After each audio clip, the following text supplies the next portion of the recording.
Alrighty, hello everybody, and welcome back to episode 3 of the complete PvP and Dojo Rematch guide build guides. Once again, just some reminders. These builds, while they're technically more geared towards PvP, PvP builds and Dojo Rematch builds are practically the exact same.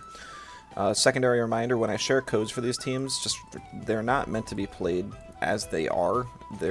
I just share the codes so you guys can rip the spreads directly from them. And also, if anyone is interested in getting competitive and you miss the other ones, reminder that you do not need to build a team, like train a team or anything. Just go into the competitive tab, click this S button right up here. You should have some empty teams here. You can click on it, and then it's like a complete team builder, like Pokemon Showdown, except this is Temtem Showdown. And you can put whatever Tem on a team you want, any stats, item, gear, ability, and so on. So I highly recommend it if you are interested. It is the same queue as people who do use they call them pro teams. So, alright, but let's get into this. Last one went a little bit long, so let's try and keep this one to an hour. First up is Maseka. So Maseka's got two abilities that give it pretty distinct playstyles. One of them is Parrier, which gives it 25% resistance to all physical attacks, as well as solid defense and decent HP stat. The other one is Tireless, which makes it play more as an offensive carry by raising its attack every time it does a whole bunch of stuff when it overexerts. So this first one is the Parrier build, built basically just max HP, enough stamina for a 3-turn rotation. Bear in mind, you do probably want to run Sweatband on this build. You want a decent amount of speed, because one of the biggest reasons why you run Maseka is it is a turbo choreography user that is not a wind type. So, but it also pairs really well with wind types, because Maseka has a harder time breaking through toxics, and winds can... You get synergy with turbo, and winds can beat the toxics for you. So, it's a nice little combo there.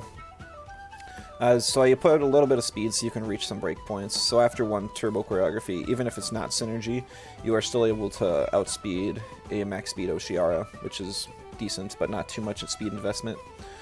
And then pretty much throw the rest in attack here. You could take some out of HP, put some in special defense. I think I do that in the other build, but maybe not. So as far as your moveset options, strangely enough, you could actually run a Rushiol if you have a Toxic Core, because it is 4 turns of poison from turn 1. And 4 turns of poison is like... I don't know. It's like 50% health. So it's ignoring the damage, and you don't run Slingshot on this. But if you just have like full bulk investment, you could run this. Not that I'd really recommend it, but it is technically an option. Helicopter Kick is something you could run instead of Uppercut. Depends on how afraid you are of Wolfie. Helicopter Kick is more damage overall just because it hits 2 units, but you need Uppercut to kill Wolfies for the most part. And then occasionally you could run Cage if you want to really like punish your opponents. It's not great, and you're not going to click it very often. Cage is a double-edged sword where you can end up trapping... You'll end up trapping your own Tems as well.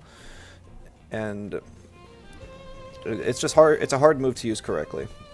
But Maseka is one of the Tems that can use it, especially the Parrier build, which is a bit bulkier, and can run a more support-based move. Could technically run Intimidation. I wouldn't recommend it, but it's more viable than, you know, some other moves that are just there. I do recommend running Perfect Jab with the Parrier set, because chances are it's going to be more of a support role filling for Turbo and Perfect Jab. And so it's just kind of like part of the reason why you're running this trait on Maseka, is it's just a defense drop and speed raise support. So, but if you're running the other trait, as item, you probably do, like I said, you'll probably want Sweatband, because Maseka has very low base stamina, just because Tireless, its other trait, you actually run less stamina. It is one of the only cases in which you will modify a Tem's TVs or SVs to be negative. And this is because when you overexert, you remove the turn penalization, the damage you take from overexertion is halved, and you gain an attack up. So essentially, the only thing that stops Maseka is when it dies. So in this one, I do run a bit faster of a spread. This is so you can outspeed max speed Wolfie with Dust Vortex. Wolfie is so common, I just end up kelking so many of my things around it. Mashuk's got pretty good base speed though, so it's not even like the biggest investment. It's pretty big, but you want some speed on this Mashuk anyways. And Dust Vortex is something that is kind of nice, because Volfi can't kill you with plagues or do a whole lot to you. The HP and special defense, I think it's HP is to live like a Whiplump Tornado, and special defense is just kind of there because your special defense is a bit weaker than your defense. So it allows you to take some hits.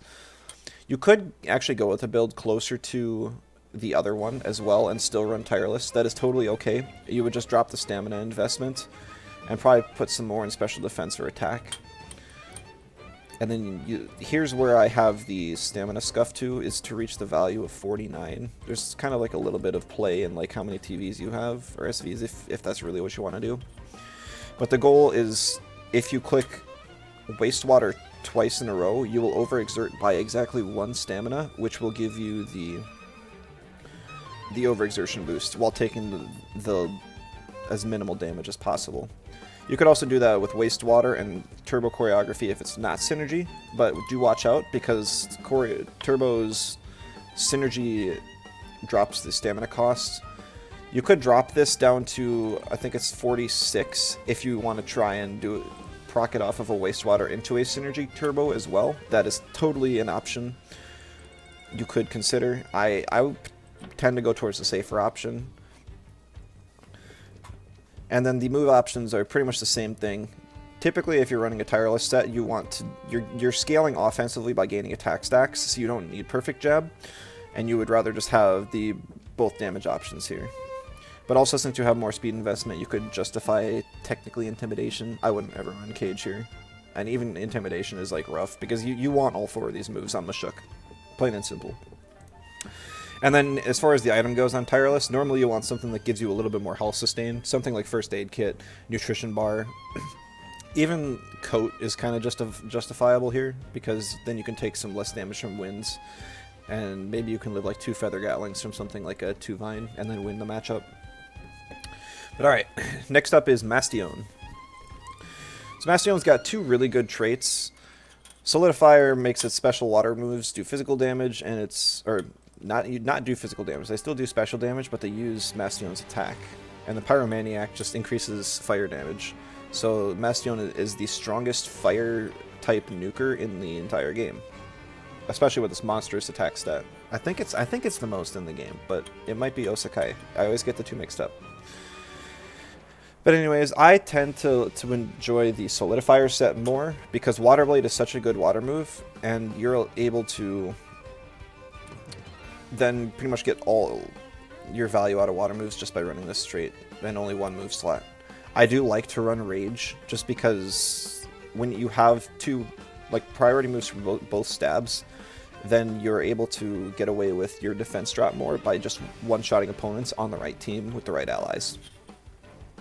And like +4 attack is crazy, and it's Bastion's only offensive boosting move, so you kind of like either Rage or nothing. As far as the moveset goes, in this one I do invest quite a bit of speed, and this is mainly to play around Rage in the double priority. It's not perfect, but you're able to outspeed things like, probably Volgon is the main one,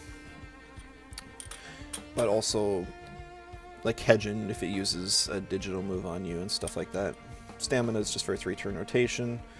I think the HP, if I'm pretty sure I calc this, you live a Thunder Strike from Volgon, but that might want to be tested before you try it.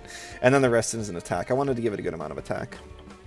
If you were running Pyromaniac instead, which is totally viable, you would probably want to run Aquastone and or Laundry. So Lava Wave is going to be the majority of your damage, but having a huge nuke like Flaming Meteorite is really nice. Most of the time, if you're running a Pyro set, you're maybe pairing it with Babo and Nature Koish team, where you already have a lot of water synergies, and you're just trying to beat opponents as fast as possible. And so having that extra damage is nice, and you're probably investing... You could even invest more speed than this if you're running a hyper-offensive one like that, but unfortunately Max Speed Mastion isn't even that fast. Meteor Swarm and Embers are options. I wouldn't really recommend them, though. Basically, if you're going to run Pyromaniac, you consider running Aquastone and you consider running Laundry. And that's about it. Alright, next up is Ukama. So I don't play Ukama a whole lot. I've never really had success with the thing. But if you're playing Ukama, you pretty much want to run it... Oh, I guess... shoot, I forgot item on Masion. Fire Chip is typically what I go with, even if on the Solidifier build. It doesn't have a lot of great items. It doesn't really need a stamina item, so you just want to deal more damage, because Masion is just an offensive carry. You could run War Drum, but that's also... You get less value with Water Blade that way. So, yeah, that's that. But Ukama, yeah. I don't have a whole lot of success with Ukama. One of the best things it does is set up a Venom spread for Acronox with a fast water cannon. But it's also got like really fast aquatic whirlwind, which does damage, decent tsunami, and like it's a turbo choreography user, but it's weak to electric, which is the same as winds, so it's not as great, but it's still a nice option. Hydrologist is the trait you always want to go for. Making a really fat... Ukama's tied for the second fastest time in the game, so making it faster with Plethoric is silly. So you always want to go Hydrologist, just so you can deal some extra damage. Ukama's special attack stat isn't the best anyways, so it's nice. This speed is just you'll always outspeed Saipat. Now hopefully you never actually have to run into that, but you never know when you gotta outspeed something to do that. You could slow it down a bit too. I wouldn't do too much, because this speed breakpoint also helps you outspeed like max speed, Size Munch, and Hedgen, and some other things. Like Volgon as well, so you can actually water cannon before a Volgon hits. So that's just where I like to sit, but like I said, you could slow it down, use my favorite 273 spot. HP I think is also to live like a Volgon T-Strike, and then special attack is just the rest. As far as move options, don't ever run Aqua Bullet Hell. Water Cannon is always the better option. Sharp Rain could be ran instead of Tsunami if you don't want spread and you just want a second nuke. Oop. Blizzard could be run instead of like Turbo if you're maybe building bulkier. Same with Denigrate, but Blizzard helps you hit Toxics. It actually gives you a little bit of coverage instead of being mono water, basically. And then Flood is kind of the same thing as Turbo, except if you're running Flood on Ukama, you'd probably just rather run Oshiara, being honest. So next up is Ragnet. Oh shoot, I always forget the item. So the item on Ukama, I just run double screen. Lots of people run Chamomile, but a little known thing about Chamomile, and it took me like 2.5 years of playing to figure it out, but if you swap it actually, or when you enter the battlefield, it also removes your stat changes.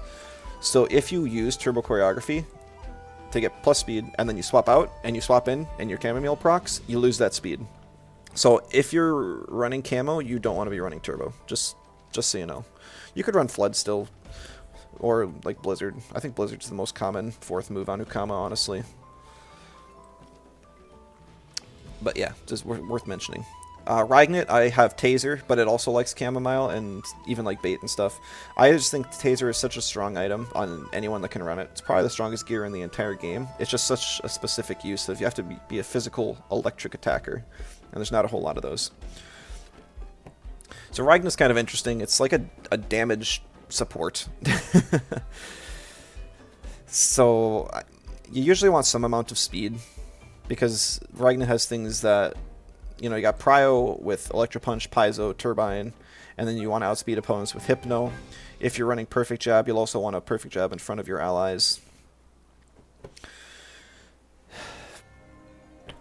So I mean, it's kind of hard to find the right team for Ragnet. Most people who run it usually use it on for Electric Custodian, so you can pair it on a team with a lot of digitals, because then you have Electro Punch synergy, so you have the high prio, and then also you get to protect them from electric attacks. That's the most common use for Ragnet, but it does have some use otherwise.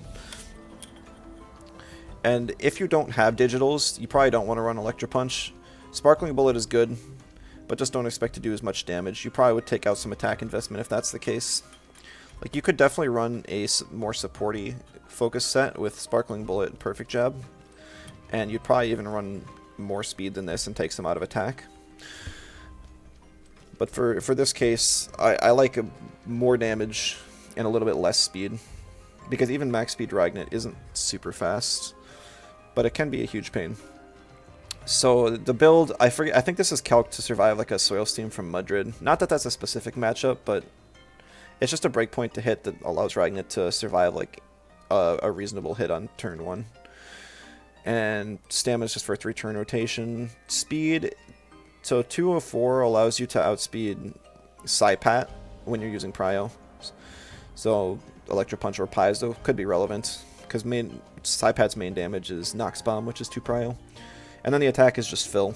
I like to have a lot of attack on my Ragnets, like I said, but you could definitely take this and do it a lot lower, for sure. And Ragnet's got a ton of cool moves. It's got Sparks if you want to be a special attack support, a P-Jab if you want to be a physical support.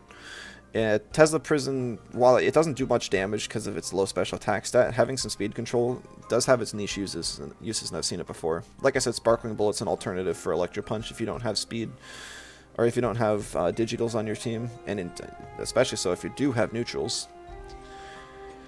Charged Iron Filings is nice for spread damage and nullify status. Ultrasound is good to get one move off when you're about to die. Usually you'd replace this with Turbine, if anything. And then Composure, there's only like 3 times that have Composure in the entire game. It's Shell Lance, Ragnet, and Valiar. Super crazy move, but it's really niche use. You're almost never going to use it. But on the times when it comes in handy, it's the best thing you could possibly click. Alright, next up is Size Munch. Something I realized while going through this is there's just a ton of Earth types that likes Reactive Vial as their gear. Seems like Reactive Vial is just... or Earth type defensively just suck. Other items you could run would be like Fakebeard if you have stamina issues, or even like Iron Coating if you want to be crazy, War Drum. But I think Reactive Vial is the most common. So here's my Size Munch set. Self-Esteem recently got reworked, so I would say... oh, shoot. I always forget. So Ragnet's other trait, Kinetic Transfer, is kind of trash. It's nice in theory where you can continue attacking and always have stamina. But in practice, being a mono-electric type, it just doesn't leave you with that much of an offensive presence that you need to be dishing out damage constantly. So Electric Custodian is going to be better, even if you don't have a lot of electric weaks on your team, you're still going to find more value with Electric Custodian. Yes, now back to Size Munch again. Size Munch recently had Self-Esteem reworked, so now it is, in my opinion, a far superior trait to Earthbound. So I would always recommend running Self-Esteem, especially with all the Volfies around using Plague. You all of a sudden, when you get Plagued, gain plus speed and don't get exhausted. Crazy good value. Earthbound, it's like +1 defense is very little, like super little, so Self-Esteem is just kind of better.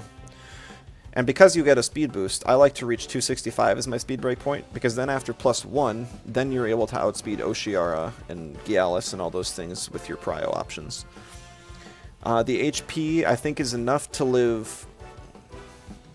I think it's an Aquatic Whirlwind from Ukama, but it also works so that you can eat a Plague from Volfi, and then you can eat a second Plague after the Reactive Vial is procced, so you can live at least 2 turns from Volfi. And the attack is just fill after stamina. I think I calc the stam for Heat Up, Heat Up, Wreck, and Uppercut. You could technically calc it for something more expensive, but Wreck is the most expensive move in the game, stamina-wise, so it's hard to find a good stamina calc for it. As far as the moveset goes, Heat Up and Wreck are super standard. Uppercut could be swapped for Heli Kick, but, you know, Volfi, like it's always Volfi's fault. But you'd probably run... you could run Helicopter Kick as well. Dim Mak is also swappable if you want to run, like, both Uppercut and Heli Kick. Other than that, though, I really wouldn't recommend running anything else. If you are going real crazy and doing Earthbound stuff, you could go, like, Stonewall. I've seen it before, wouldn't recommend. Earthwave is low prio, so don't really get tempted unless you happen to have Size Munch on a Deceitor and a Geist team. So this is what I'd just recommend. Dim Mak is mainly so you have a second prio option. And that's... yeah, that's it. Oh. Self-esteem. Alright, next up is Zyzer. So I haven't gotten to experiment as much with this as I like, but Zyzer recently got a Narco hit. So I recommend the item of Energy Drink, but you could totally change that for Iron Coating if you're going just for Stone Ball damage. because due to Xyzer's trait Rested, it has one of the strongest turn 1 out of like all Tems in the entire game. So much so that there's like a whole combo around 2-wire plus Xyzer, just so that 2-wire nullifies both opponents so they can't resist the stone ball coming in, and you can almost take out 1 or 2 Tems just from that alone. So that's kind of that. And as far as the rest of the moves, I mean, Stone Ball is always going to be your high damage option. Rockfall is your spread. Piercing Wheel is your priority. It's also Xyzer's signature move. It's super strong, but it's kind of hard to use because the priority is it's very high on a Tem that's like in the bottom 3 slowest Tems in the game. So it's hard to get value that way. But yeah, like I said, they recently gave a Narcoleptic hit, which allows it to hit melees and just have some coverage against anything that resists Earth, which I think is super awesome. We've been asking for this for a long time, so I'm glad that Crema added it in. Other options you could do would be... Technically, Xyzer has been known to be a Darkness user on occasion. I wouldn't recommend that to a new player, though. Jinx Whisper isn't good anymore on Xyzer. Petrify is good just because it exerts and traps, but it's not often that Xyzer is able to live like a 3rd hit at low prio. So I wouldn't really recommend that either, but it's probably your second best option if you're not running Narcoleptic hit. As far as the moveset goes, it's very standard. Because of the trait, you want to maximize your attack as much as possible, so that's what I do here. Stamina's for 3-turn rotation. Do bear in mind that Piercing Wheel gives you Invigorized, so it does take that into account. And then HP is just whatever's left. And like I said, good partner for Xyzer is like 2-wire is probably the main one. You could run Electric Custodian as well and try and run like a more supportive set, maybe like Tenderness if you really want to, or like I said, Petrify. I've even seen some sleep teams with Nightmare Feed, but all of that is far less consistent and less viable than the typical rested damage option. And I didn't mention it, but Seismuch likes being with basically any melee allies for Rec synergy. You really don't want to run Seismuch if you don't have at least 1 or 2 more melees on your team or a Volgon. But alright, so next up is Goron. This is another Tem that has 2 distinct builds, one being Tireless and the other one I hate. But for the Tireless build, once again, you want to actually lower the stamina SV. It is like the only situation in the game where you want to do this, is the 2 Tireless users.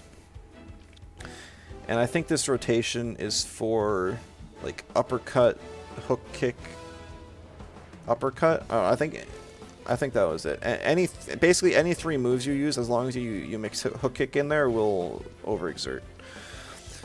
So another thing is that Goron actually gets Rush, which will always overexert and give Tireless, even if your stamina isn't that low. So that's another thing to keep in mind. Just, it always does 40 damage, so don't expect it to do a whole lot. The spread itself is very simple though. It's just some attack and HP. The speed is completely optional. I do have this so that you outspeed base speed 2-Vine. Because 2-Vine is probably the most common time you'll run into that you can deal 2x damage to and you'll want to outspeed. Because Goron doesn't have access to Prio outside of Rush. And I mean, most 2-Vine, or some 2-Vines will even calc to go in front of a base speed Volorend. At least mine normally do. So maybe it's not even a relevant breakpoint, but it's good to have some speed anyways. You'll at least win speed ties against other Gorons. As far as other move options, you could run Wrenching Massage. It is a more expensive move, and if you use it, you could overexert on turn 2, which could be viable, but it also is just harder to get consistent damage out, and 92 damage isn't that much better than the cheap uppercut of 80 damage, unless you have Synergy, and the Synergy is just so hard to pull off. And then Kesugatame is actually a very good move. I think I've touched on it before. Goron is another Tem that could use it. I think it's much better on the other set that I'm going to show you, but you know, you could technically run it here if you have a good reason to. And on this set, you want to maximize your HP gains, so having like first aid kit or a nutrition bar is probably going to be your best options. But this one, credits to Syzax for this build. This is basically Math Goron. He always pairs it with a move flank, because move flank, as I covered in the last video, is pretty much just like the most consistent damage dealer for just like just in general. Basically, the move flank clicks Rampage turn 1, and the Goron clicks Heli Kick. But the main gimmick here is Goron runs marbles, which when opponents land on the field, they take 5% health, and they lose like 10% stamina. Paired with Goron's trait Seismic, where when Goron enters the field, he deals 10% max HP to both opponents. So if you lead Goron in the battle, you will deal 15% health to both opposing Tems, and there's nothing they can do about it. Literally nothing. Then if you swap Goron out and bring it back in, oh, ta-da, he gets an extra 10%. He also has Rush on this build, so that if an opponent just gets low enough health, you can finish him off real easy. You don't have Tireless on this set, though. You have Seismic, so you will overexert. So be a little bit cautious of it. But, I mean, if you're overexerted and you just swap out, I mean, that kind of helps your plan anyways. Then Heli Kick is just there for damage. Hook Kick for single target damage. And Kesugatame, I'm not really sure why he runs this move. This is from the code he posted after he won the like, final competitive community tournament for the game. And this is what he was running. I'm sure it just helped out the rest of his team at that point. So depending on your team needs, you could run this move, or you could run like Uppercut. Since you don't have offensive scaling, you could run Show Off as well. But the whole point of this Goron is to kind of swap in and out to gain advantages and cripple your opponents, and just get them in range to die. Because like this Goron could pretty much just come into any field that doesn't have a mental and just click Helicopter Kick. If your opponents swap to bring in their mental, well, guess what? They take marbles damage. Oh, and then Goron swaps out and comes back in and Seismic. I don't know. It's just a lot of people hate this set because there's so much damage being dealt that there's no counterplay to it. So just something to keep in mind, but maybe something that some of you will enjoy. Next up is Sambi. So Sambi, I like Sambi. It's one of the bulkier mentals in the game. It's one of the only mentals that actually has a good defense stat. And it's actually got some fun moves and a couple fun traits. So Dozing Hit puts an opponent to sleep if you deal effective or super effective damage. So basically neutrals and mentals, neutrals and melees will fall asleep by attacking. And being able to deal damage and put an opponent to sleep, super valuable. Its other trait is Inner Shield, which prevents status techniques on both sides. It used to only be on Sambi itself, but now it's just on your allies in general, which is really good as well. Because if your opponent tries to use like Flood, or they try and doom you with Extinction or something, it just blocks all of that. So that's really good. I prefer Dozing Hit, especially now that it has Head Charge, because if you give Crystal Synergy and your opponent's got like a slower Crystal attacker, you can actually get the Dozing Hit proc on that. It's even better against Stoneball users, because they're both low prio, but Sambi's probably going to outspeed and put them to sleep before they can do anything. Haha! The rest of the set I go Matter Teleport and Transient. Matter Teleport just so you have turn 1. Transient is what you're going to be clicking most of the time, because after it's off hold, it always is available, because the whole thing is it lowers your hold by 1.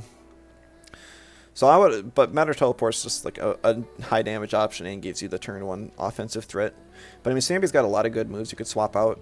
Strangle is good. Strangle Hypnosis is one of the only Tems where you can actually strangle lock an opponent and prevent them from ever moving in an endgame if the Sambi is faster. So it basically, like, on the second turn of Hypnosis, when you want to use Strangle, and then your opponent is overexerted for the next turn when they have alerted and are protected from sleep, but you're also overexerted, so you both rest, and then you Hypnosis them again, because their alerted wears off the next turn. It's super annoying. It doesn't come into play almost ever, and it takes up 2 move slots, but, you know, it does help sometimes. If you really hate stall teams, just run Inner Shield Sambi, Hypnosis Strangle, and then, like, whatever else you want to. Probably Black Hole as well. This Black Hole, when paired with an Earth ally, wipes all statuses and stat boosts. It's basically like using Reset. So Sambi's got like 3 huge anti-stall options in its kit. Sambi is another Tem that could use Cage. Wouldn't really recommend it just because so many of its moves are better. But it does have the bulk it would want to run it. And then Beef Up you could use as well. It's if you're running it more supporting. Nightmare Feared is also, it's kind of bulky, and it's the only way Sambi has to heal. However, I've never seen anyone have like consistent success with that. As far as the build goes, I always like to reach 204 speed. This is the Psypat with Prio Breakpoint, so if I use Transient Echo on a Psypat, it is unable to use Nox Bomb on me that turn, so that can be nice. And I can usually kill it with a second one.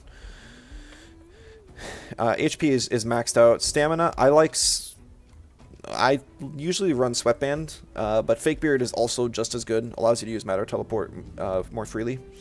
But either way, you want to reach 61 stam on both Sweatband and Fakebeard builds. And then the rest is just thrown in attack, because it does want to do some damage. It's another one of those like offensive support type Tems.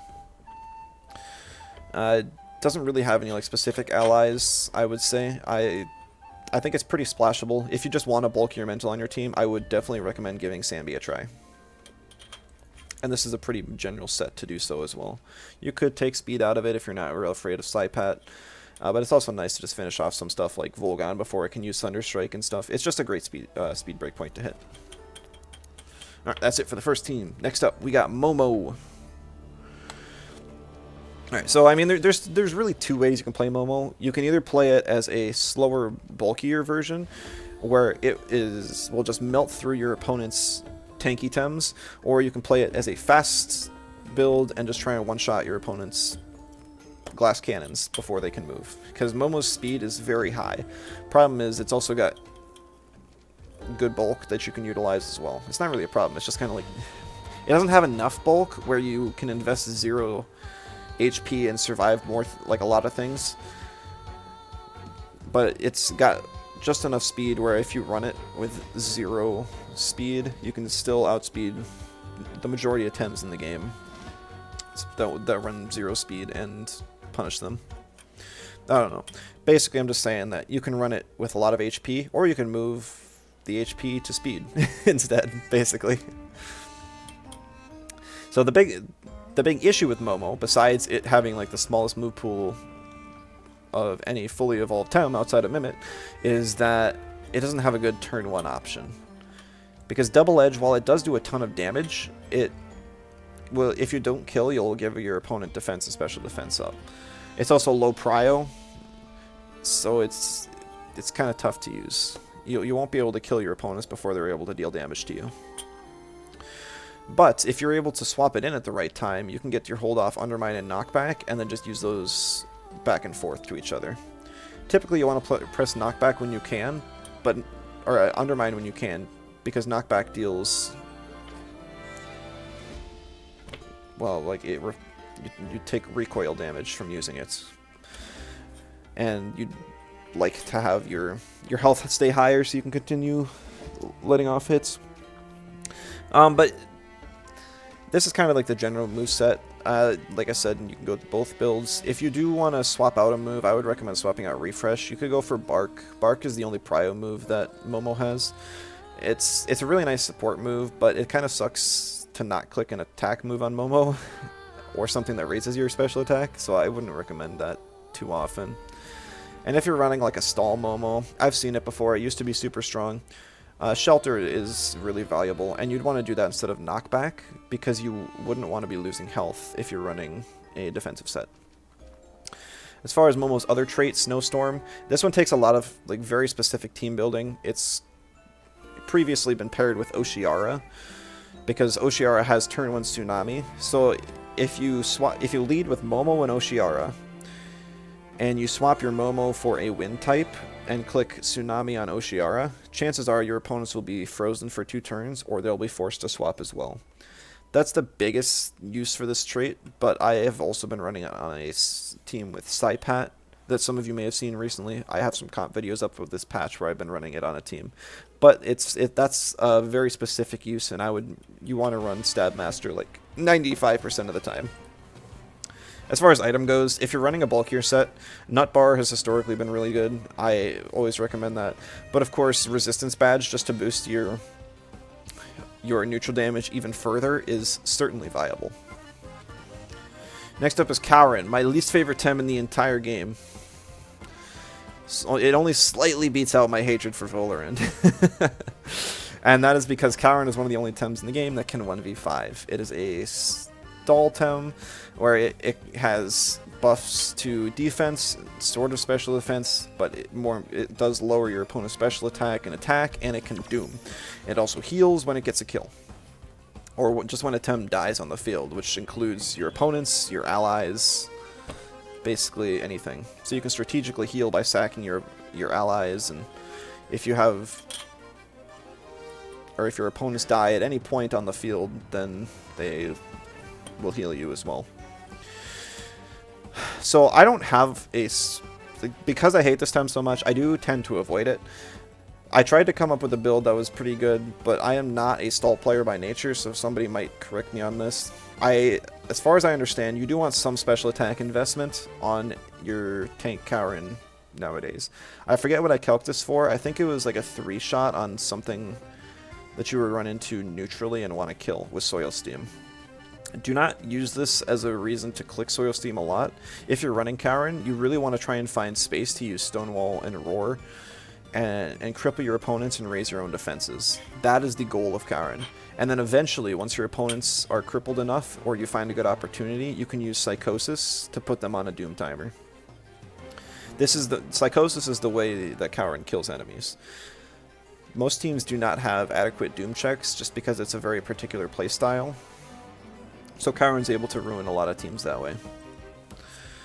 Stamina is just 65. It is calced for 3 Soil Steams, but it's just nice to have some extra stamina to kind of rotate these moves around. As far as its other moves, I mean, Petrify is also good. If you really want to get crazy, you could just run no Soil Steam and run Petrify. Also, but typically Roar is the one that's swapped out. If you're not afraid of your opponent's special attack, or in like physical heavy metas, then swapping out Roar for Petrify is definitely a play. I wouldn't get baited into Nightmare Feed or like Toughen or anything. I think that you're basically going to run these 4 moves or potentially swap for Petrify. So as far as this other ability, Skull Helmet, there has been some people who try and use this. Usually it doesn't work out very well. Scavenger is just so much better of a trait. It's not that Skull Helmet is bad or unusable, it's just that you get higher value from Scavenger more often.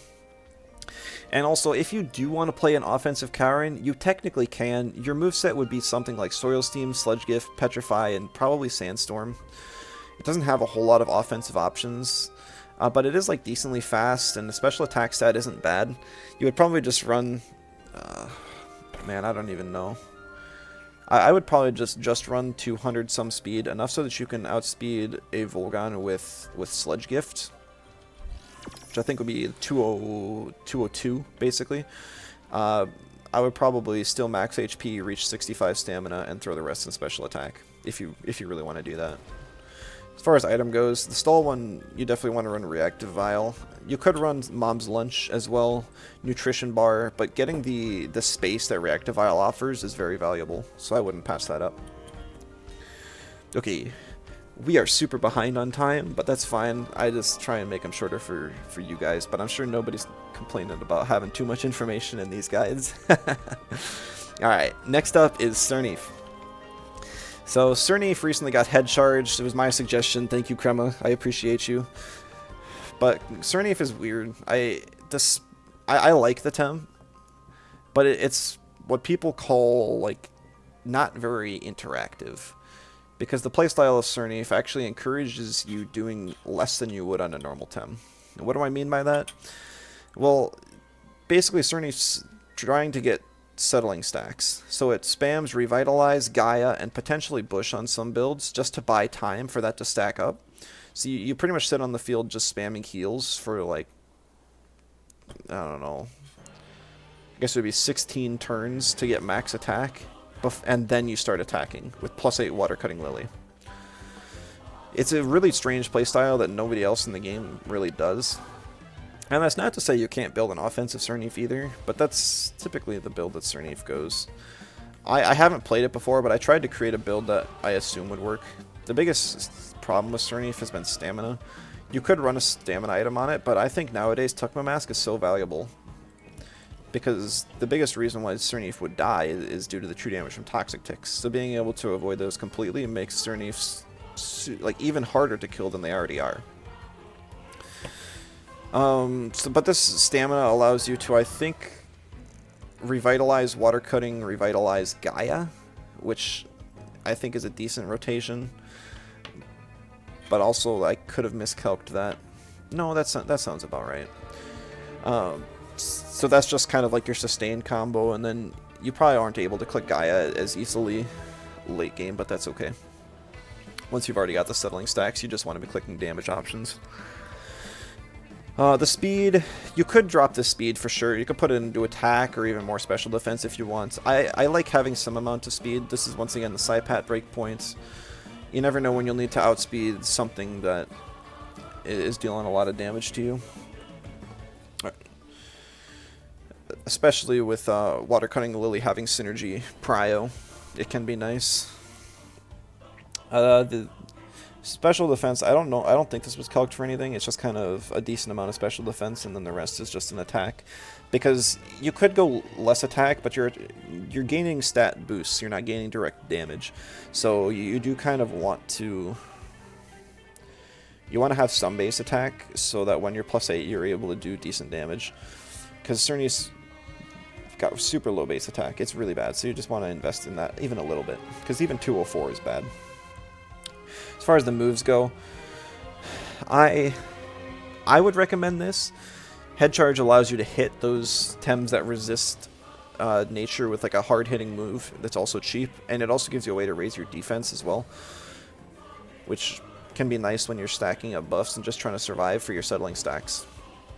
But of course, you could swap things out. Like you could go Petal Dagger instead of Water Cutting Lily. You could go Bush instead of Head Charge. I've even seen Frond Whip as the main damage move sometimes. Kind of just depends on what you want to do. I don't think I've seen anyone experiment with Ren Cernif either. There might be some potential there, especially if you go Colossity. Colossity I feel like is a bit hard to justify, but maybe if you're running more like a Bruiser Cernif, it would be better off. If you're running a Bruiser Cernif, you probably want to. I'd probably sit at this speed break point. You could go up to 221 just to deal with Oshiaras. That's totally viable too.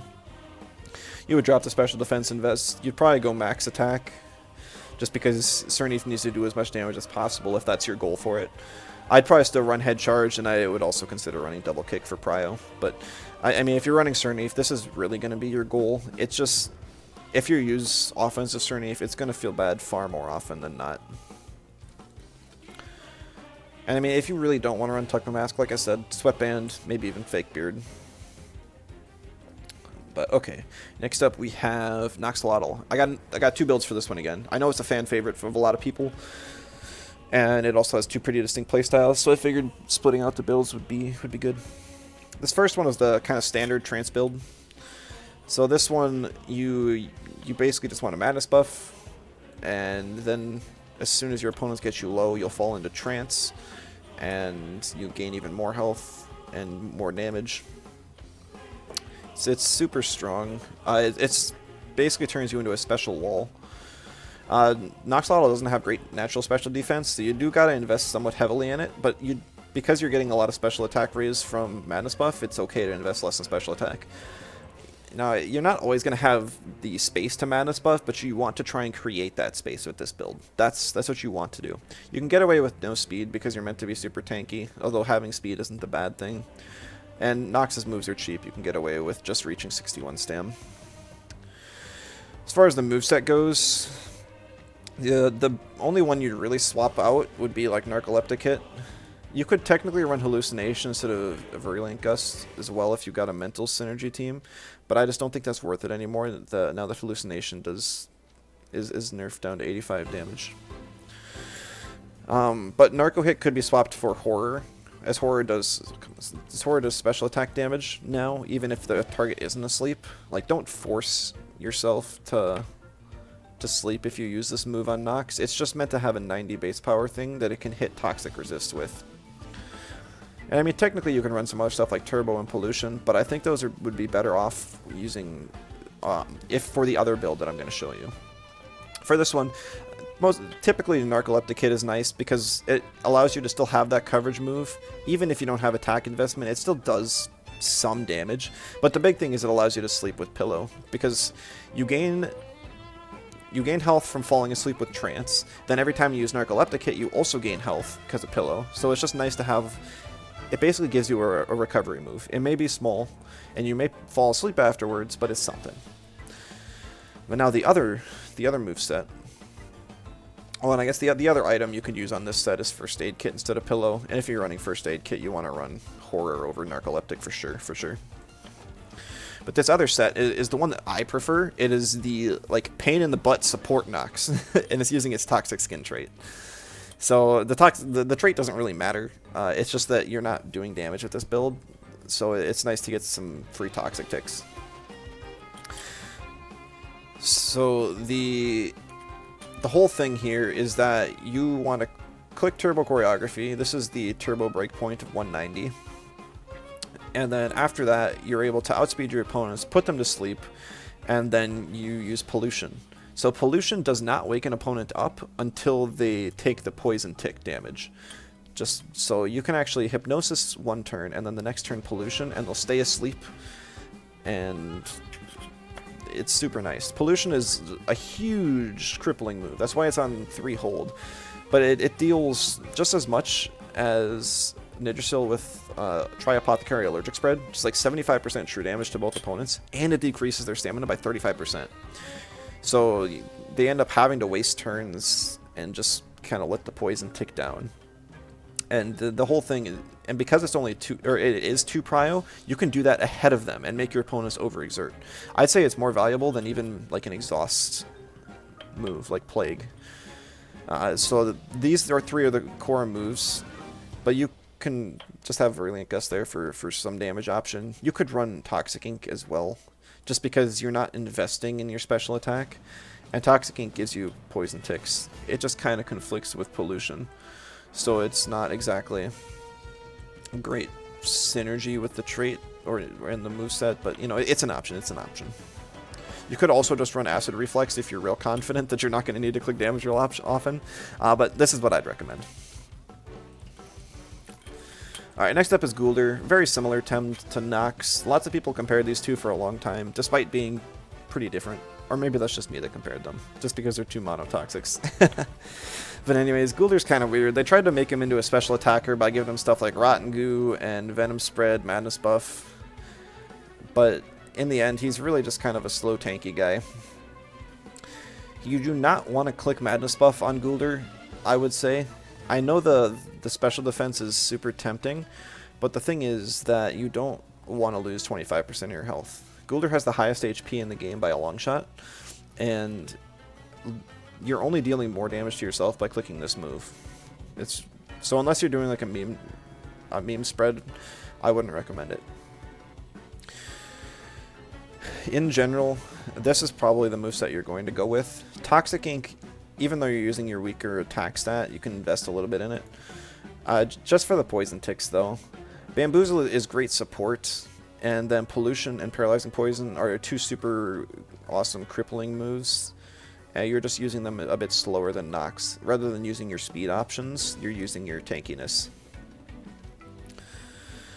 It doesn't really have a lot of other moves unless you're going something crazy offensively. You could try Rotten Goo if Seize is more valuable than Toxic Ticks to you.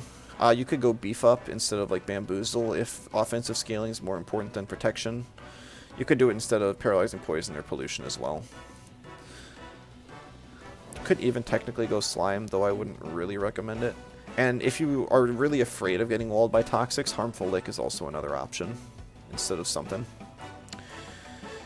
Both traits... No, Punch Bag, in my opinion, is better like all the time. Infectious is really tempting because it prevents all healing, but the thing is, it's a field effect. Like, it affects everyone, including the Guldur and your ally. So that means that you can't use any sort of healing options on Guldur, and Guldur gets the most value out of heals because it's got the biggest HP pool.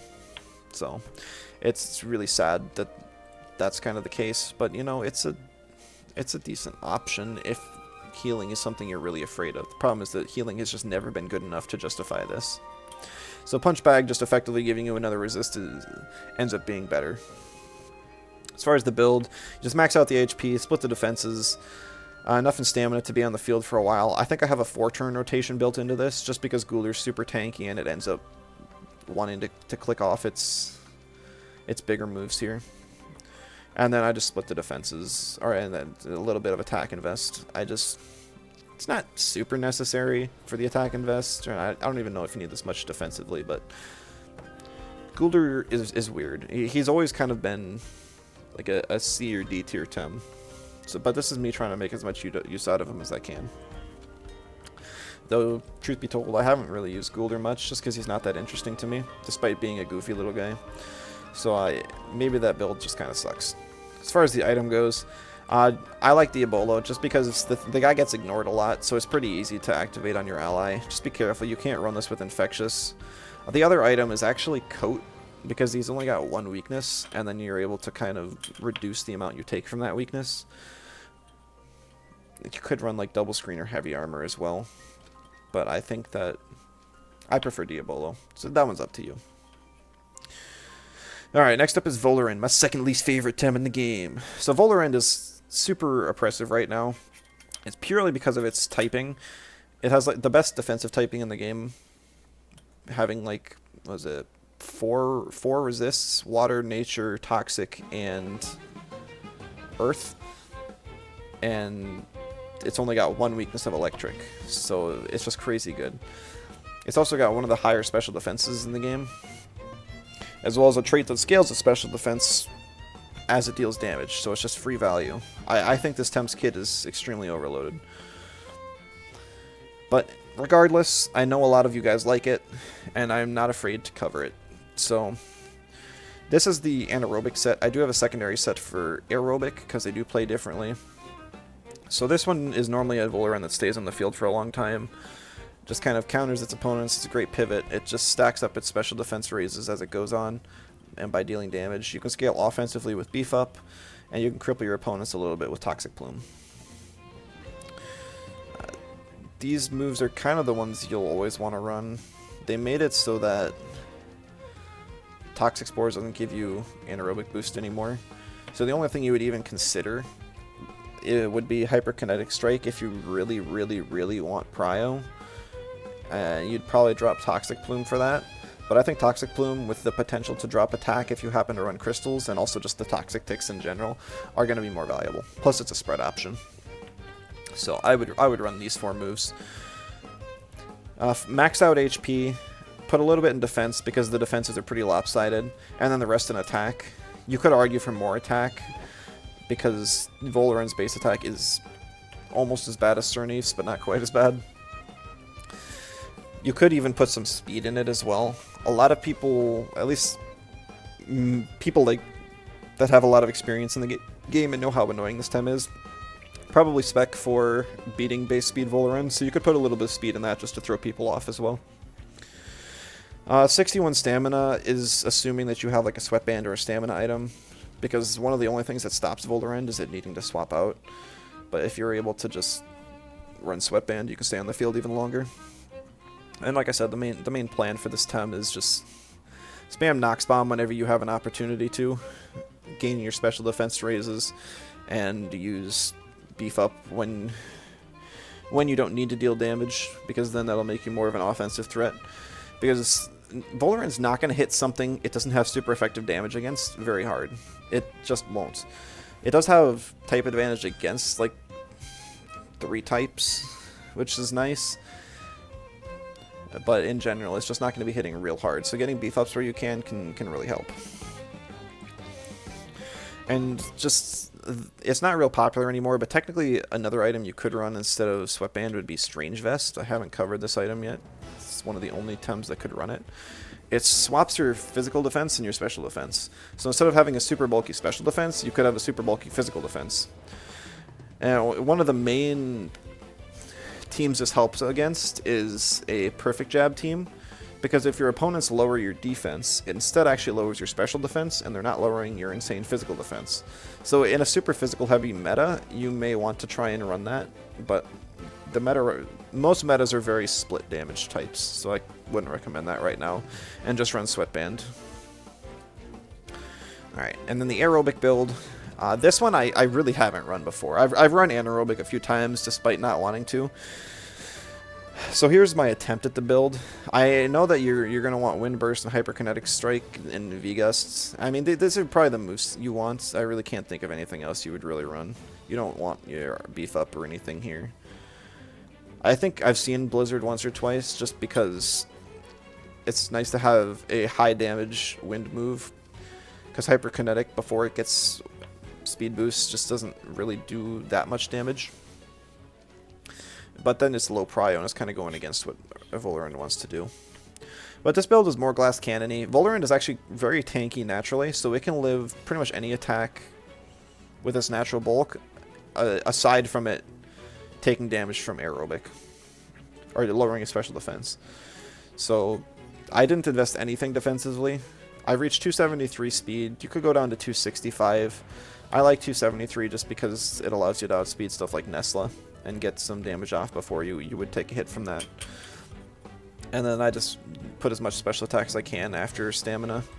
I do have Hand Fan on this one, but I think it's definitely worth considering a Sweatband on this as well. But typically, like, this is more of a Volin that wants to deal damage, so more damage with Hand Fan is nice. Like I said, though, not real sure on this one, but something to play around with for you, like, hyper aggro Volin fans out there. But now we have a Tem I do like. I love Grumper. Grumper completely counters Volin by resisting both of its stabs and being tanky. So, this is the Grumper build I've been running lately. It's very standard. I always like these 4 moves. Tesla Prison could be run instead of Electric Storm, but I always like having spread. If you're running, like, this is more of a... If you're running a Mental Core, you could run some speed on your Grumper and run Slowdown. It's very interesting that Grumper gets Slowdown. It's the same move that Pocus has that I covered last time that's super good. But it's on a Tem that's, you know, not mental, not weak to Crystal. So it's kind of valuable to have that variance in there. Problem is that Grumper, even at max speed, is pretty slow. But I do have a fast Grumper spread I've run before I'll cover, sort of. You could run Sludge Gift over Petrify if you're running the fast Grumper. And that's really about it. Sometimes you'll see Stonewall on like a stall Grumper, or even Sparks on rare occasion. But in general, it's probably going to be these 4 moves. Petrify is so good, especially on a slow Grumper. You won't always click it, but it's very good when you do. This build maximizes damage just because Grumper's offensive type is awesome. And in reality, it's going to... Even a 0 HP invest Grumper lives almost 1 hit from anything. It's crazy how much bulk this Tem has. So with decent HP investment, you can live probably a full super effective hit plus an extra 1x hit. So it's really hard to burst down a Grumper. And so being able to have enough HP to live a double in and deal damage back is super valuable. Both traits, nah. Inductor is what I go with every single time. I've seen some people use Coward's Rest. It's kind of nice if you know your opponent's going to pivot. You can rest and get evading. It's also great for self-doom removal. But, like, Inductor's just free value for doing things you're already doing, and that's attacking with electric moves. It also works on if your ally uses an electric move, or if your opponent uses an electric move. So if you, like, use Grumper and swap into an electric hit, chances are you'll actually heal off the damage, just because it does so little to you. And yeah. And like I said, the fast Grumper build. So fast Grumper, I would take out of HP, because like I said, you don't need HP on Grumper. And I would run probably up to 204. And this allows you to outspeed Volgon. You would then run Sludge Gift over Petrify, and the rest is all the same. And then whatever would be left in HP.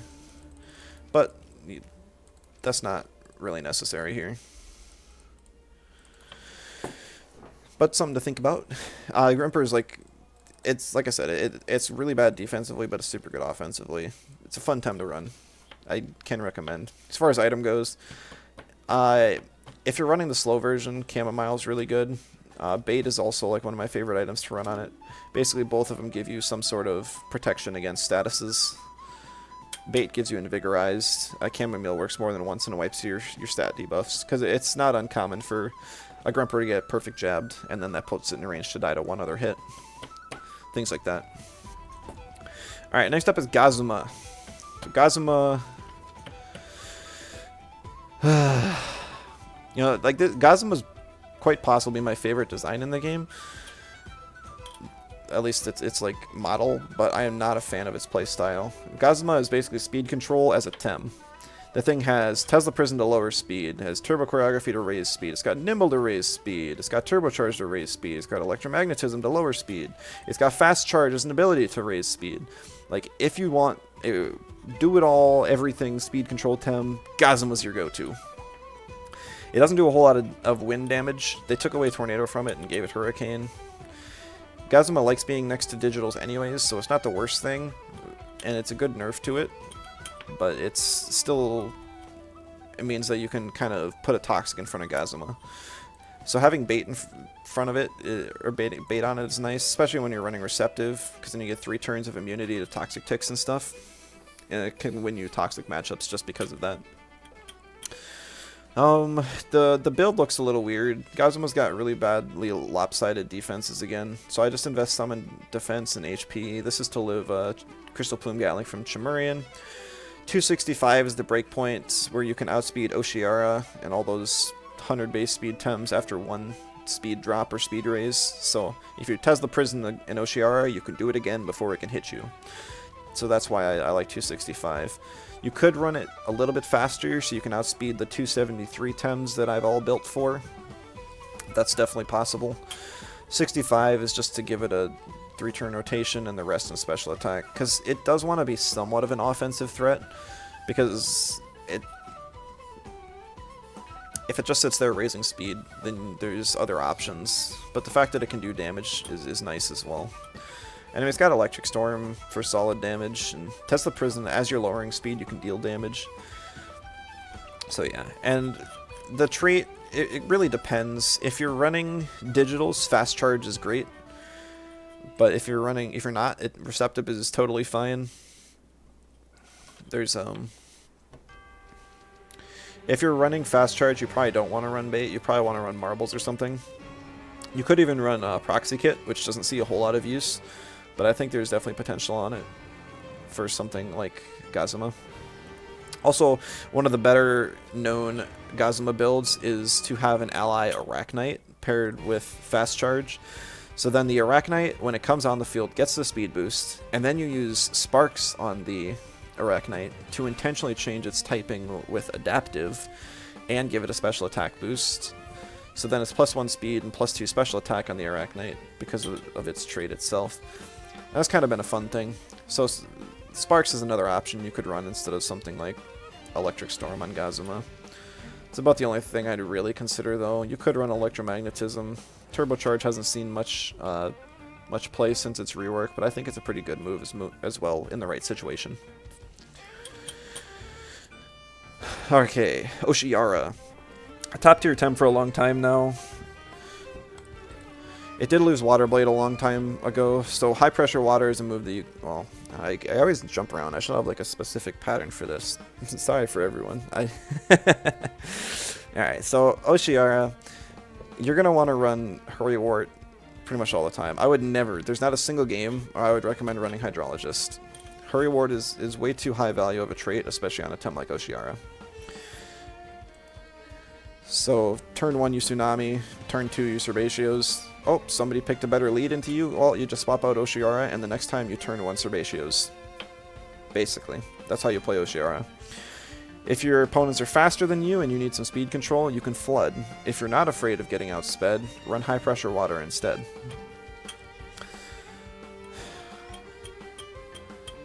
I wouldn't really recommend running anything else. Unseen Blow looks tempting with 110 base power. Don't run it. If you're going to run something that's not a water move, run Blizzard. just so you can hit toxics. And you're fast enough you can outspeed some of the slower toxics, like Gulder and even some like Nox Ladles and stuff too. Aqua Bullet Hell, don't run it unless you're trying to just use something super unconventional with Hydrologist. Then you'd have to. Sharp Rain is okay. If you really don't need Flood or priority with high pressure water, then you could run it. Or if you don't want Blizzard for some reason, you could run it. They gave Oshiara a lot of weird stall moves like Hibernate and Chain Heal and stuff. Sanative Rain never runs those. Just doesn't have the bulk to do that. Refreshing Breeze I have seen used sometimes just when it doesn't have Prio, so you can lower your opponent's special defense by 2. Technically that's an argument to run over Blizzard or Flood, so you could consider that. But yeah, so those are the moves. The moves are the spread. Oshiara's got low stamina. If you're running Fakebeard, you could actually get away with not running any stamina. You'd have a 3-turn rotation as long as you don't get exhausted. But chances are you're going to get exhausted. And so having 61 stamina allows you to at least have a 2-turn rotation, even in like a worst case scenario. But it is a lot of stamina TVs, so you might want to swap it. There's also the what is that item? I had Power Bank. So this one makes your Tsunami and your Serbatio's Wrath do quite a bit more damage. So people who want just a glass cannon nuke Oshiara would probably want to run this instead. It's basically like water chip, is what people call it. HP is, I think, to live a Thunderstrike from Volgon, which is just like the strongest single target hit you're going to take, at least turn 1. Speed is to outspeed Hedgen, Saipat, stuff like that, Volgon, and then the rest is in special attack. You could make yourself bulkier, especially if you're playing more around high pressure water for burns. I know that there's a specifically one player that likes to run a bulky horse. And it's not like you necessarily need all this speed, but this is the speed breakpoint that I like to hit. You could try and outspeed Mudred as well, because Oshiara has the possibility to do that, but Mudred's not common enough for me to recommend it. Here's what I would go, so feel free to take this. Oshiara is pretty splashable on any team. It likes to be on faster teams though, or ones that like speed control with Flood. So just keep that in mind. Like something like Osakai would pair pretty well with Oshiara, I imagine, just because Osakai wants the speed control. Flood has synergy with Earth types, and then you can get hooks off and stuff. Alright, next up is Yowler. Okay, so it's worth mentioning here that I'll save that, but basically Assassin Yowler's a thing. So Yowler has 2 traits. One of them, Warm Blood, is if you're using Yowler as a raid boss in a stall team. Raid boss meaning Yowler would be the one receiving all the defensive and offensive buffs, who tries to carry the game. And Comebacker is for just any general Yowler spreads. Or if you're not running stall, you want to run Comebacker. And I figure, because this is meant to be more of a general guide, I would go with the Comebacker one. So all I have here is 4 offensive moves. Late Torment is the one that is of note, where you need to set this up with Trap, and there's a lot of different combos you could do to do that. Things like Chains Hit from Anatan is fairly common. Handcuffs on a Plague from Volfi or Lawali. Sting with Cobweb, Acronox, Cage from like Mooflank. Those are all common, although the one that gives Assassin Yowler its name is if Yowler runs the item Mom's Lunch and you have a Striking Mimit with handcuffs, because Mom's Lunch exhausts all opponents, and what handcuffs does is when you hit an opponent that's exhausted, it traps them. And because the DNA extraction move that Mimic gets is Ultra Prio, it happens before swaps, you're able to trap your opponents on turn 1 before they can swap, and you're making it so that Yowler can use Late Torment on that target as well. It's a very niche combo, but because it's also like one of the most common combos for Yowler out there, it's worth mentioning. The other moves are very standard. Clinch is just your turn 1 damage. Yowler doesn't need speed, especially since Comebacker increases damage after you've taken damage. It's fine being low prio, and it's just its best option. You don't want to run like Fierce Claw, and it's not a special attacker, so don't run Unseen Blow. Savage Suplex is just for your higher damage, and then Oshidashi is just for a little bit of coverage. Also, be aware that with late Torment, like if your opponent has bait, it's not going to work because it may not work to trap them. So just be careful of your opponent blocking your trap, because this move will do 0 damage if they are not trapped. Other move options, you could run Toughen. Like late Torment is probably going to be the one you would swap. Is if you're not building around late Torment, you don't want to run it. But Toughen gives you a much better matchup into defensive teams if you get a good time to use it. And Winter's Call actually freezes opponents for 2 turns and gives you an attack boost. It's just got the highest hold of any move in the game. But, you know, Yowler's pretty tanky, so sometimes it works out. And Hibernate's something you only run with Warm-Blooded. If you are running a stall set, you probably want to be running Clinch, Hibernate, Winter's Call for sure. And then there's arguments over whether you would rather run Toughen as the 4th move. This allows you to have a self-buff option with defense, or Savage Suplex, which gives you a secondary damage option that does more damage than Clinch. So once you get the attack boost from Winter's Call, you can actually be an offensive threat. So you're more than welcome to try that. Like I said, this is the general option. This Yowler build, I just have doing max attack, lots of HP, and enough for a 3-turn rotation on stamina. You could do max HP and fill attack as well. And if you're going defensive, you'd still want to have some attack. It would probably look somewhat like the CERN build, where you have like 200 attack TVs, solid amount in special defense, and max HP, and so on and so forth. But here's what I'd recommend. As far as item, like I said, if you're going the Assassin Yowler build, you want to run Mom's Lunch. Nut Bar is generally good. It's also good on the Raid Boss Yowler. And you could also run Building Blocks as well. Building Blocks gives a similar healing to Nut Bar.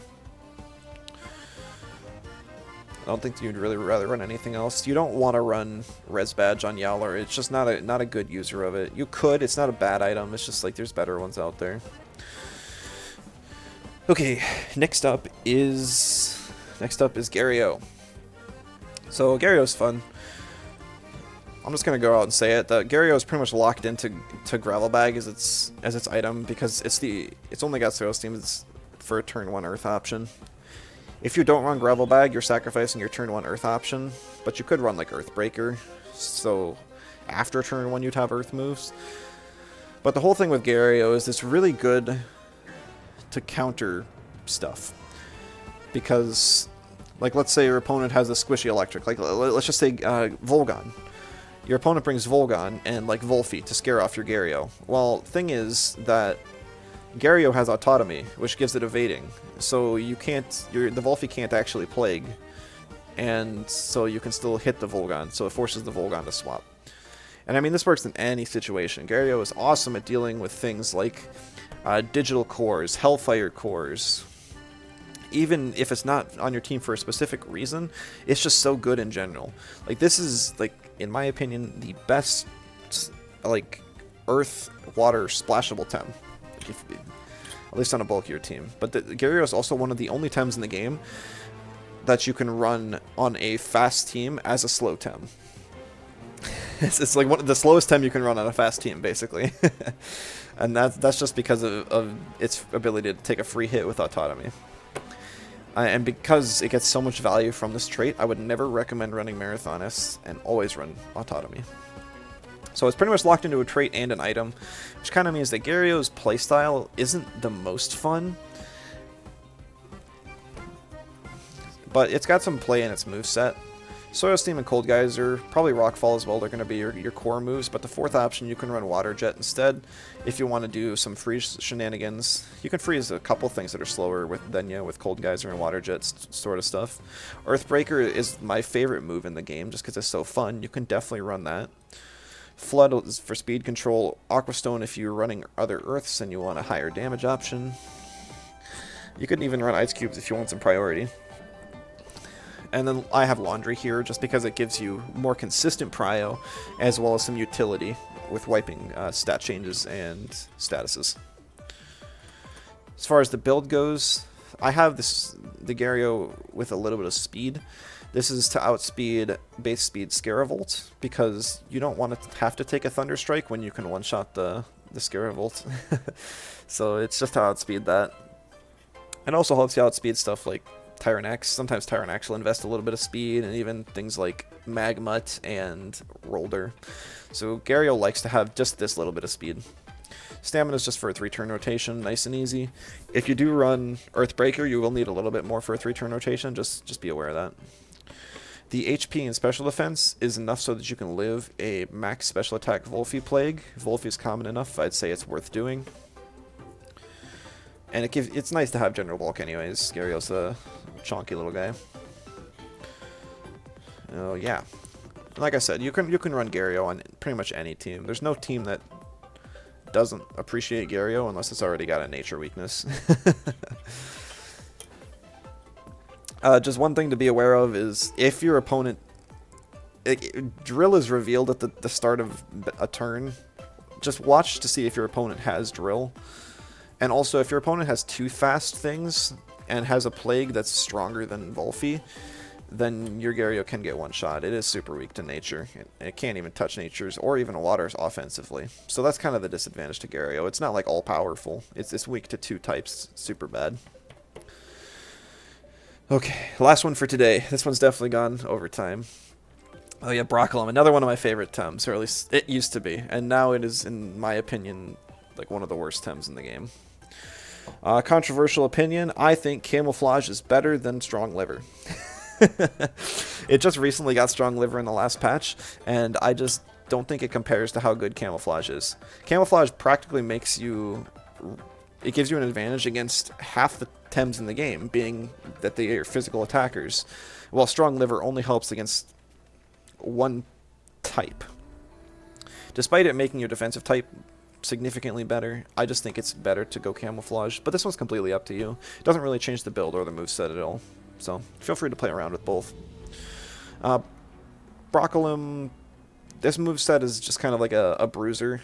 It's Broccolum on a team, it's kind of, it counters a lot of Tems, and it also gets countered by a lot of Tems. Like, Broccolum is probably the best counter in the game to Volfi, just because Volfi can't hit it at all, and Broccolum can hit Volfi for 2x damage. And most Volfis get one-shot by Inner Spirit. I shouldn't say most, but I've one-shot multiple Volfis with Inner Spirit. But it also counters stuff like, you know, all water types, like Ukama, Oshiara, Gario, deals with Psypat and Size Munch, deals with melees. Goron. There's just a lot of things that Broccolum is able to deal with defensively. And so maybe your goal is to use Strong Liver and be immune to one more typing. But the thing is, it's not super offensively threatening 2 other toxic types. And you also still take toxic ticks unless you're running Tukma Mask. So just something to be aware of. If you are running Strong Liver, you probably want to consider running Tukma Mask instead of Sensei Robe. I like Sensei Robe because I run Camouflage and just like doing damage with Soul Shout and Inner Spirit. And Broccolum's very similar to Grumper in that it doesn't actually need HP investment to live like anything. So you can just max out your special attack and the HP is just kind of appreciated. I've actually run Broccolum and Grumper as a combo for a long time because they counter each other's weaknesses super well. Back when Broccolum had Plague, I even ran Speedy Broccolum and Speedy Grumper. But nowadays, Broccolum doesn't have Plague, so I do not recommend running this one Speedy, ever. As far as moveset swapping options, it does have some potential on a stall team, where it's got Bark Shield, Gaia, it's got Revitalize, Dim Mock, and It also has like good physical options, so you could run a whole physical set, things like uppercut, front whip, hook kick. I think if you're running a stall team or a stall Broccolum, you probably want to run physical moves on it, just because they have higher base damage and cheaper stamina costs. But if you're running an offensive Bruiser Broccolum, you want to run a special set, is typically how it goes. And I just like this Broccolum more. I think it's so much more fun to play, and this is the one that you're just going to splash on a team if you're running it. Stall Broccolum takes a specific build. I don't even know where you would start to build it, honestly. I run kind of like a hybrid one on one of the teams I've run recently with Minotaur. And so if you're going to do something like that, I would recommend running a team vaguely similar to that. But yeah. Alright. So that is all for today. Something I learned while I was going through these is that I was hoping this would be like a 4-part series, and chances are it's actually going to be a 5-part. So just because there's so many, mainly because of the 2i evolutions taking up 5 extra slots. So yeah, there's more content coming your way, hopefully in the next few days, so keep an eye out. Thank you all again for watching. I'm loving all the positive comments and likes that you guys have been given. I do really appreciate that. It's good to know that you guys are enjoying these guides. I'm really hoping to finish this one out, get all the Tems covered for you guys. And like I said, these builds are supposed to be, they can be for PvP, Dojo rematches, and should hopefully last through time, the lifetime of Temtem remaining. So thank you, and I'll see you next time. Bye-bye.